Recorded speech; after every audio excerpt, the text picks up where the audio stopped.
भगवान से भगवान नाम अलग है,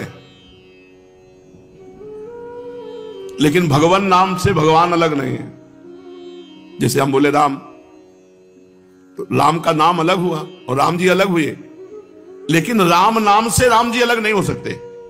भगवान से नाम अलग है, लेकिन नाम में भगवान अभिन्न है, विराजमान है। इसलिए जो नाम जप कर रहा है वो हर समय भगवान के सानिध्य में है। हम बोल रहे राधा राधा, तो राधा किशोरी हमारे जिह्वा में राधा नाम रूप में विराजमान है। नाम के अंदर भगवान है और भगवान के अंदर सब ज्ञान, ऐश्वर्य, माधुर्य, प्रेम सब कुछ समाया हुआ है। अर्थात नाम जपने वाले को समस्त ज्ञान, ऐश्वर्य, माधुर्य, लीला सब कुछ प्राप्त हो जाएगा। बस तुम नाम जपते रहो। नाम,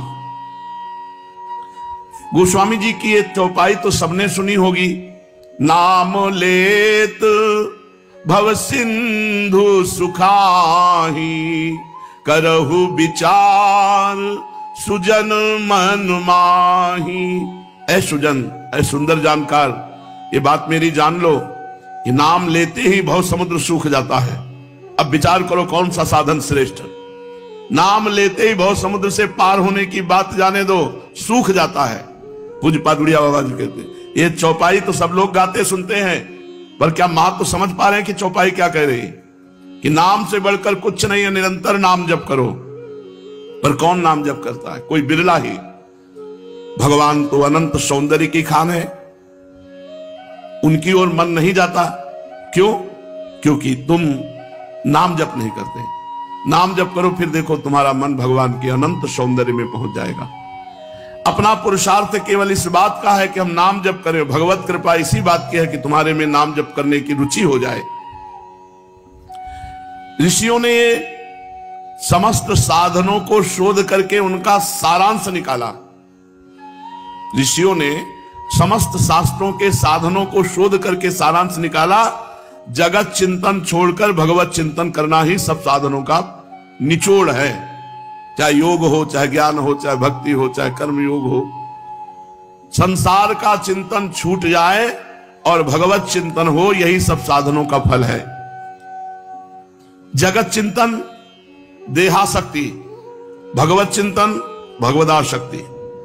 भगवत चिंतन करने से ये देह भी दिव्य हो जाता है, देह भी दिव्य हो जाता है। सर्वदा जो भगवान का चिंतन करते रहते हैं, भगवान नाम की रट लगा देते हैं, कलयुग स्पर्श नहीं करता ऐसे साधकों का। नहीं तो कलयुग के स्पर्श मात्र से बुद्धि भ्रष्ट हो जाती है। कलयुग कर्म न धर्म विवेकु, राम नाम अवलंबने को। कलयुग में धर्म कर्म सब विशेष फलदायी नहीं रह गए, केवल भगवान नाम। कलयुग केवल नाम आधारा, सुमिर सुमिर नर उतरे। केवल भगवान नाम। जो जितना अधिक नाम जप करेगा उतना ही अधिक उसे आनंद की अनुभूति होगी। पहले पाप नष्ट हो जाए। पापों का नाश होने के बाद आनंद मिलता है। इसलिए जब तक नाम जप में तुम्हें आनंद ना मिले तो समझो नाम तुम्हारे पापों को भस्म कर रहा है। जिस दिन पाप नष्ट हो गए उस दिन आनंद में डूब जाओगे। बिना भगवान शंकर की कृपा के हरि नाम में प्रीति नहीं होती, हरि चरणों में प्रीति नहीं होती। अगर किसी के हरि चरणों में प्रीति है तो देवाधिदेव महाशंकर ने की आराधना हुई है पीछे।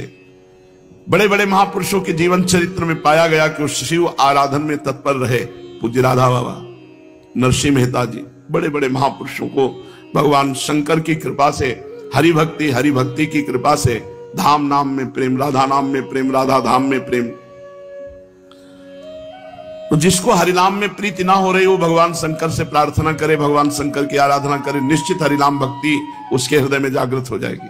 नाम जागृत हो जाएगा, हरि भक्ति जागृत हो जाएगी। अयोध्या वासियों से भगवान श्री राम बैठाल करके हाथ जोड़ के कहते हैं, और एक गुपुत मत सबहि कहो कर जोरी, शंकर भजन बिना नर भगति न पावई मोरी। जा पर कृपा न करही पुरारी, सो न पाव मुनि भगति हमारी। शिवद्रोही ममदास कहावा, सो नर मोही सपने हूं नहीं भावा। भगवान श्री राम जी के। हे अयोध्यावासियों, मैं हाथ जोड़कर सबसे प्रार्थना करता हूं, एक अपने मन की गुप्त बात कहता हूं। भगवान शंकर के भजन के बिना कोई मेरी भक्ति नहीं प्राप्त कर सकता। अगर कोई भगवान शंकर से द्रोह करे और मेरा दास कहलाए तो स्वप्न में भी मुझे वो अच्छा नहीं लगता। जिस पर भगवान त्रिपुरारी महादेव जी की कृपा नहीं होती वो मेरी भक्ति को प्राप्त नहीं होता। इसलिए बाबा भी कह रहे हैं, यदि हरि भक्ति हरि नाम में प्रीति ना हो रही हो तो शंकर जी को एक लोटा जल चढ़ा दिया करो। हर हर महादेव। वो एक चुल्लू जल से, एक बिल्व पत्र से, एक ककौड़ा धाक और धतूर का फल, इतने से ही वो प्रसन्न हो जाते हैं। बड़े औधर दानी हैं, बड़े आशुतोष हैं।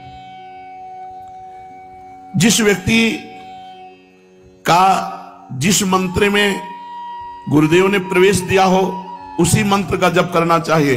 अन्य जगह से पढ़ लिख के मंत्र जपने से सिद्धि नहीं होती, गुरु के श्रीमुख से कान में सुनने से होती है। जो दूसरों की संपत्ति का त्याग करता है, पर स्त्री का दूषित भाव से चिंतन करना त्याग करता है, यथालाभ संतुष्ट रहता है, उसमें बहुत जल्दी नाम जप स्फुरित हो जाता है।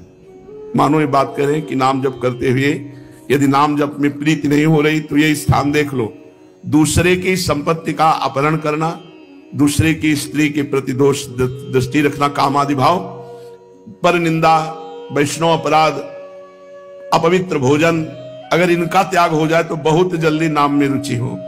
यही जहां दोष हो जाते हैं तो भजन फिर रुचि नहीं रह जाती। तो भजन ऐसे जैसे सूर्य तो है पर कोहरा ढक गया, प्रकाश नहीं हो रहा, तो फिर भजन का प्रकाश नहीं होता।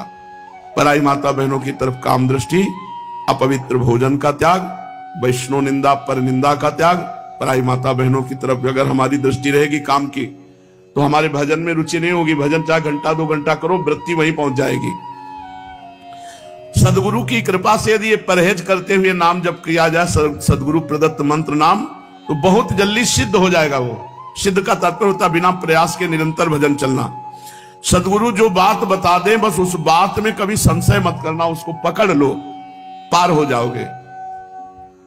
जब कोई अधिक जप करने लगता है तो जप हृदय से उसकी नस नाड़ियों में और फिर रोम रोम में, फिर जहां बैठता है जिस जगह वहां परमाणु छा जाते हैं। विचारवान नहीं होता, विचारवान कभी प्रेमी नहीं होता। प्रेम में विचार, शर्त, सौदेबाजी, अनुकूलता ये सब नहीं होती, ये नहीं होती। प्रेम एकाकी, अपनी तरफ से प्यारे को।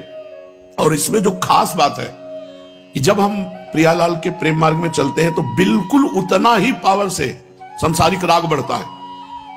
चढ़के मोम तुरंग पे चलिबो पावक, मोम के घोड़े पे बैठ के तो पिघल नहीं जाएगा आग में, लेकिन आपको निकलना है। चढ़के मोम तुरंग पे चलिबो पावक माही, प्रेम पंथ अति कठिन है सबको निभातना है। जैसे घर बार परिवार संसार राग शरीर राग सब त्याग करके वो प्रियालाल के प्रेम में चला। अब अगर उसे प्रेम होगा तो वैसे ही प्रेम होगा जैसे प्रियालाल से, पक्का। वो जी नहीं सकता उसके बिना।